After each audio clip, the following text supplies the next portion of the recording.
Okay, so here we go, intellectual development. So, intellectual development is the development of intelligence and cognitive, so it refers to how individuals have ideas, how they make sense of the world in which they live. It includes memory, using language, problem solving, and decision making. And obviously, to understand how individuals learn, we mature, we adapt to the life stage that we're in. So again, this changes as we go through different life stages. And obviously within this we also have moral development happening alongside, so learning right and wrong. Now, when it comes to infancy, we have rapid intellectual development, particularly in the first few months and years of life. Particularly, this is linked to rapid growth in the brain and body.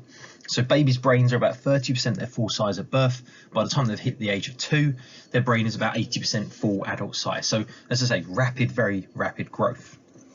We've also got links here to Chomsky and language acquisition. So this is where we start to learn language. He talks about the pre-programmed language acquisition device, or the LAD, within our brains that helps us to learn language. We've got Piaget and cognitive development. Also having a bit here, I'm going to talk about him in a second.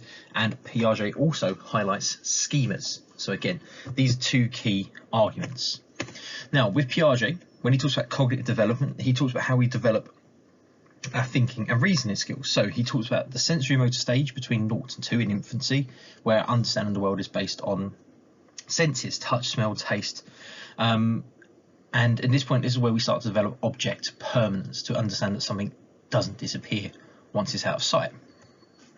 In the peri or pre-operational stage, between 2 and 7, we start to use words, symbols, we start to develop a basic understanding of the world, but we are quite egocentric. We only see the world from our point of view, so very self-centered in that approach. And then we have the concrete operational stage between the ages of 7 and 11. So during this time we can add, we can subtract, we understand values and volumes, we move out of egocentric thinking, and we develop this idea of conservation, understanding that values change and quantities change.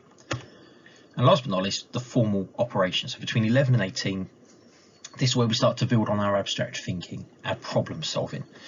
So these cognitive development stages we all go through in this early period of time. Now, Piaget also introduced another theory, and this was schemas. So schemas is basically our understanding of the world, our memory, our categories of knowledge. And what he said was that as we go through life, we are constantly modifying, updating and changing our existing schemas. And what happens when we go through a process to add and learn new information? So we start off with equilibrium, a state of balance where we understand the world around us. If we're presented with new information, that causes a disequilibrium. So this new information doesn't fit our current understanding of the world, and it causes a bit of a panic and a bit of a crisis. At that point, we have to learn and we accommodate the new information. So we create a new category or new folder in our brain to store the information. And then once that's stored, we return to equilibrium, a sense of balance, and now we understand the world around us. Piaget will also appear later on in social development with stages of play. In adolescence and childhood, the main changes, we've got Chomsky talking about language acquisition. That continues to take place. We continue to learn language. So the average teenager has around 40,000 words in their vocabulary. Piaget talks about schemas. So again, these schemas are continuing to develop as we're learning new information. We're learning new information from subjects, people around us, where our understanding of the world changes. And in terms of cognitive development, between childhood and adolescence, we move through a number of stages. So we move from the pre-operational to the concrete operational to the formal operational. So we move through a number of these changes very, very quickly. And also that brings in egocentric thinking, to conservation, to abstract thinking. Learning is mostly based in schools, and it's to do with our subjects. In early to middle adulthood, not really masses happening really in intellectual development. We continue to learn, we continue to develop schemas and information. We mostly learn new skills for our jobs. So as formal schooling ends, we enter employment, and new brain cells continue to develop. Although as we hit middle adulthood, they start to decline in processing speed.